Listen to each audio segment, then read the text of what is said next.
How's it going, everybody? Welcome back to another video. It's your boy Big O Nuggets, and today we're gonna be kind of breaking down and giving some tips and tricks on how to play Bloodhound a little bit better. I've been playing Bloodhound ever since the game came out. I got roughly around 200 and some kills, around 15 wins so far. Nothing too crazy.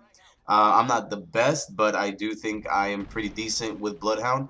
And I just want to give you guys my thoughts and things that, little tips and tricks that I've seen and stuff that I've messed up on that has gotten me killed, and other things that I think would be good to see if you guys are trying to run Bloodhound.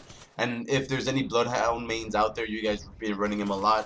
What are your tips and tricks? What makes a Bloodhound better than all the other legends for you? And what kind of ways you guys try to play him to try to get that dub at the very end? So I'm just gonna give you guys my thoughts, a little rundown, and let me know what you guys think in the comments below. Don't forget to like this video, and I'll be doing a little bit of these videos on legends that I kind of like and I've been playing a lot recently. So I hope you guys enjoy, and let's get it going. So as you know, with Bloodhound, basically whenever an enemy has walked around that certain area, you'll get the little track where you'll see exactly how long those steps are fresh, and then kind of which direction they're running to. So again, that's a really cool thing about Bloodhound. I really love that aspect of it. And if you're running in teams and you're running Bloodhound, honestly, it's always good to ping these things so your teammates know, especially if running in randoms, because sometimes people don't listen or don't have their mics or whatever. So it's always good to ping the footsteps to let them know they're, an enemy is going this way. But if you're with the squad and you got mics and everything, let them know, hey, we got some footsteps. It's, 30 seconds fresh. Let's keep going and kind of follow those footsteps. And that's what I really like about Bloodhound. So kind of just going through and following these footsteps is really, really cool. But, and here's the thing that I say but about, because this is something that keeps messing with me a little bit, is as I follow these footsteps, sometimes they're a minute old, and then I'm just following footsteps, and it's just they're old, and sometimes I just get them all jumbled up sometimes when I'm trying to chase around. So it's always good to focus, always try to find the freshest ones and try to follow those, because I remember I circled around and followed minute long ones, then they disappear because the footsteps only last about a minute. Um, and then I just end up losing the enemy, and then he pops up behind me and kills me. So I'm always messing up in that little aspect of it. So when you're looking through these footprints, always make sure to keep an eye out how fresh they are and which direction they're going, because sometimes they be running around in circles, and it messes me up. So that's what I do. Let me know what do you guys do to kind of make sure when you're following these footsteps, you're actually going the right way and trying to really get the right follow the right person. Now we're going to look into his L1 ability, which basically scans the area. The cool thing about this is when you scan the area, it lets you know where hostiles are at in that specific moment. So if they're standing still reviving, you'll be able to see them just standing in one little corner.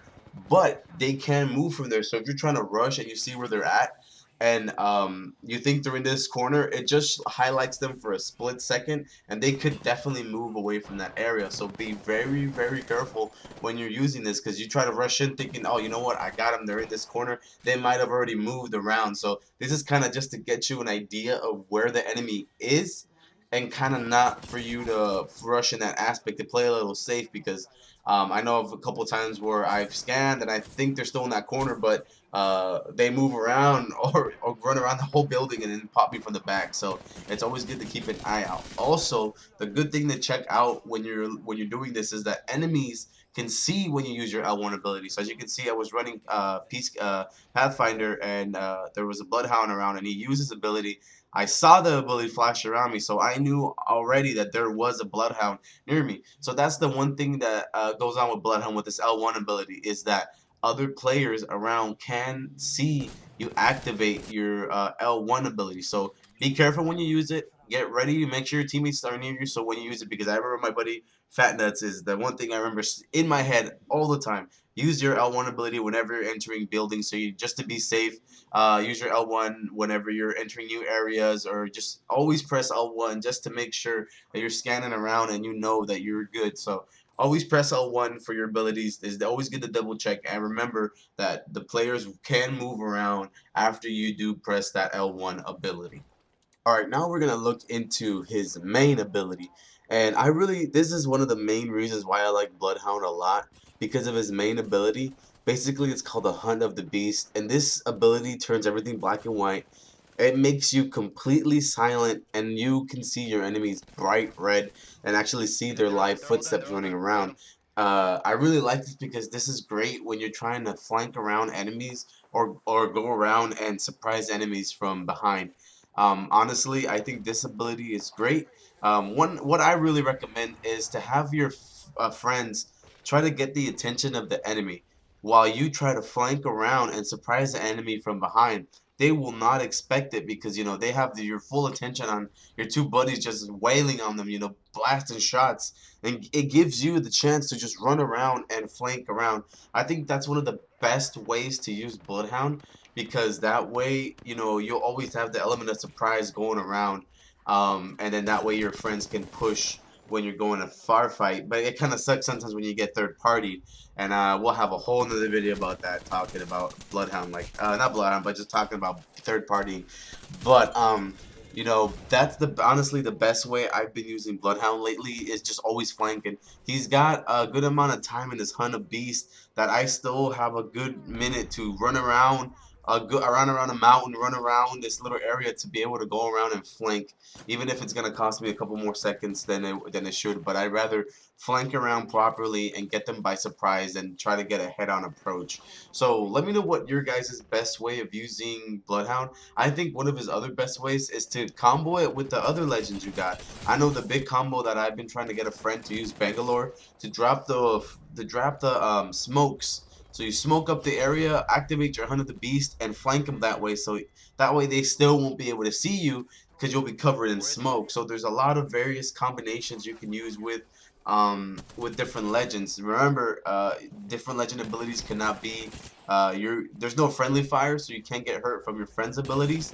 So that way, even if you drop an airstrike, Bangalore smoke or anything like that, you will not get hurt as Bloodhound if you're trying to rush. So if your buddy, as the defense guy, the brother or Bangalore drops their airstrike, you can still rush in while they're getting airstriked and try to help pin that out. So what is your best way of using Bloodhound this way, using the Hunt of Beast? Do you guys like to flank around? You guys try to charge in first? Does your buddies drop in nades while you try to cup him from the back? What is your favorite way of using Bloodhound? Please also, guys, don't forget to tag us and clip in your clips and everything. I want to be posting up different clips that you guys make and make a video about it for votes and all that, so that you guys can help us promote you guys. I want to see those really good clips of Bloodhound. I want to see those Bloodhound mains out there. I want to see those nasty clips of you guys just sneaking up and just blasting everybody easy. Tag us and know your clips, guys, on Instagram, Facebook. Send us some DMs. I want to be posting up your guys' clips. And like I said, we'll be voting on videos that I upload, and the winner is going to get a nice little prize as well as getting hosted and rated the whole entire month. So don't forget to submit your clips to us, everybody. Apex Legends is turning out to be a great game. I got a lot of great other videos coming up about Apex, and I'm super excited. Bloodhound mains, what is your best way of using Bloodhound? If I missed something, please comment in the comments below, or let me know your thoughts about Bloodhound. I think these are the best ways to kind of use Bloodhound and to keep an eye out while you're doing things. If you guys like this video, don't forget to drop a like and subscribe for more content, and I will see you guys in the next one.